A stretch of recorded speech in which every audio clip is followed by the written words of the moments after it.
गौरव भाटिया जी, स्वीकार करना पड़ेगा। मैं पूरा पैनल खोल रहा हूं, only me and Gaurav Bhatia ji on this.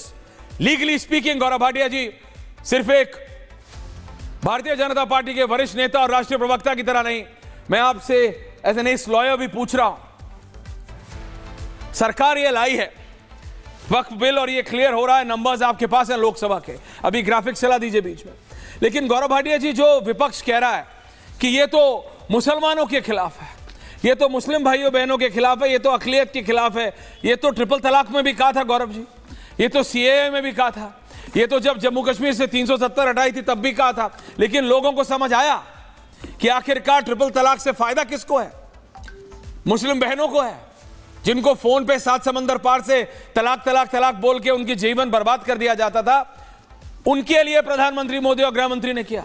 और आज भी गृह मंत्री ने प्रधानमंत्री को 3 बार कोट किया और कहा this is on the road of development. Gaurav Bhatia 60-40। देखिए, सबसे पहले तो मैं समझता हूं आज ऐतिहासिक दिन है। ये उसी तरह का पल है जब अनुच्छेद 370 को संशोधित किया गया था।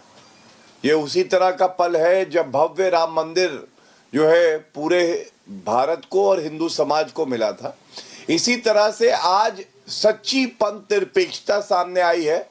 और हमारे नेता श्री अमित शाह जी को जब हमने सुना तो मैं ये कह सकता हूं कि मैं तो, क्योंकि भारतीय जनता पार्टी का राष्ट्र प्रवक्ता हूं, मैं गौरवान्वित था।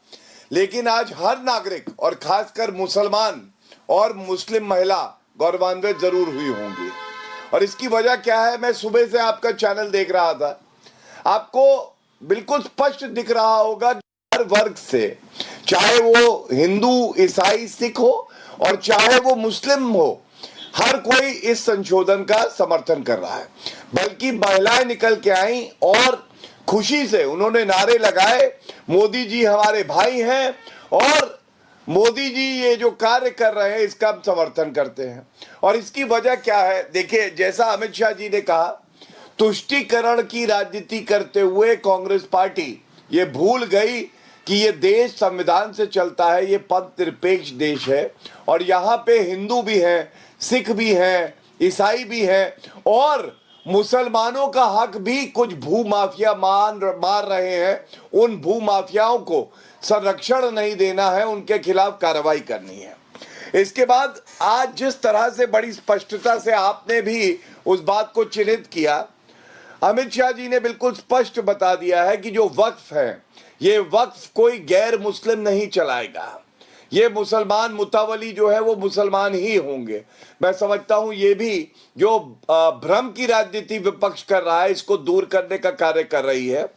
दूसरी बात जो उन्होंने कही, किस तरह से 123 ऐसी संपत्ति थी ऐश्वर्या जी दिल्ली में 2013 में और उसके बाद चुनाव से कुछ समय पहले 2014 में इन लोगों ने उसको सरकारी होने के बावजूद वक्फ को दे दिया था, तुष्टीकरण की राजनीति करते हुए। मोदी जी चुने गए, हमने वो बदलाव किया, तो ये अच्छी बात है। अब आप मुझसे पूछेंगे कि इस जो संशोधन है इसकी जरूरत और इसका लाभ। देखिए, सबसे बड़ा लाभ है संवैधानिक दृष्टि से जो तुष्टीकरण किया और अपील का प्रावधान समाप्त किया था उसको रिस्टोर किया जा रहा है। दूसरी बात, मुस्लिम समाज में भी जो और सेक्ट्स है, जैसे आगा खानी है, जिस तरह से वोरा समाज है, उनका प्रतिनिधित्व अब होगा। जो हमारे वक्फ बोर्ड होंगे ये स्वागत योग्य है। तीसरी बड़ी बात, कभी कभी हम देखते हैं कैसे धर्मांतरण करा के और प्रलोभन से या धमका के एक व्यक्ति की संपत्ति हड़प ली जाती थी।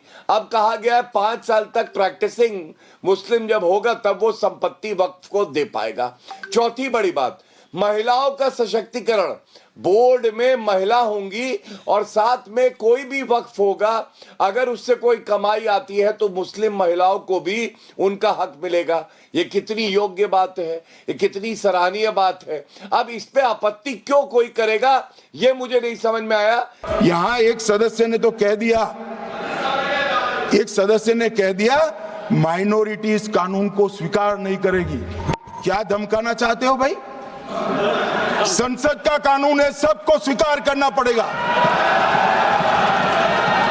स्वीकार नहीं करेंगे मतलब क्या है? कैसे बोल बदल सकते हैं कोई? हम कानून को स्वीकार नहीं करेंगे। ये कानून भारत सरकार का है, हर एक पर बंधन करता होगा और इसको स्वीकार करना पड़ेगा। गौरव भाटिया जी, स्वीकार करना पड़ेगा। मैं पूरा पैनल खोल रहा हूं, only me and Gaurav Bhatia ji on this.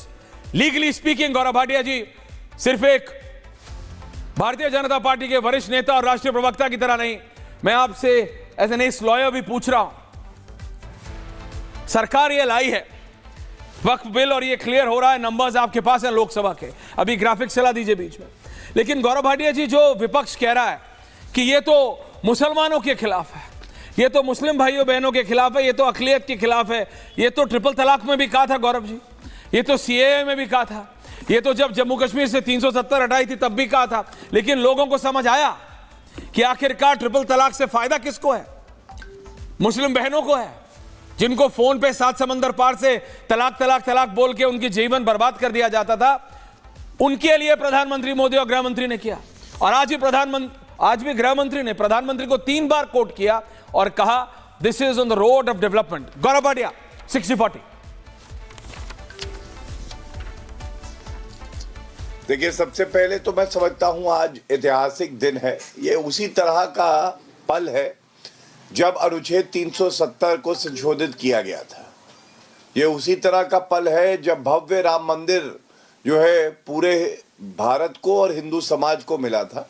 इसी तरह से आज सच्ची पंथ निरपेक्षता सामने आई है।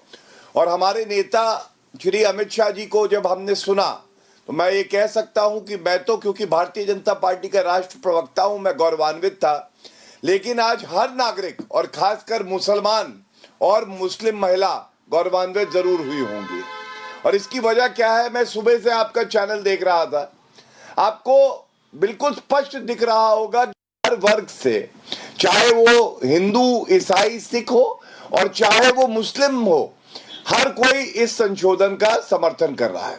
बल्कि महिलाएं निकल के आई और खुशी से उन्होंने नारे लगाए, मोदी जी हमारे भाई हैं और मोदी जी ये जो कार्य कर रहे हैं इसका हम समर्थन करते हैं। और इसकी वजह क्या है? देखिए, जैसा अमित शाह जी ने कहा, तुष्टीकरण की राजनीति करते हुए कांग्रेस पार्टी ये भूल गई कि ये देश संविधान से चलता है, ये पंथ निरपेक्ष देश है और यहाँ पे हिंदू भी हैं, सिख भी हैं, ईसाई भी हैं और मुसलमानों का हक भी कुछ भूमाफिया मार रहे हैं। उन भूमाफियाओं को संरक्षण नहीं देना है, उनके खिलाफ कार्रवाई करनी है।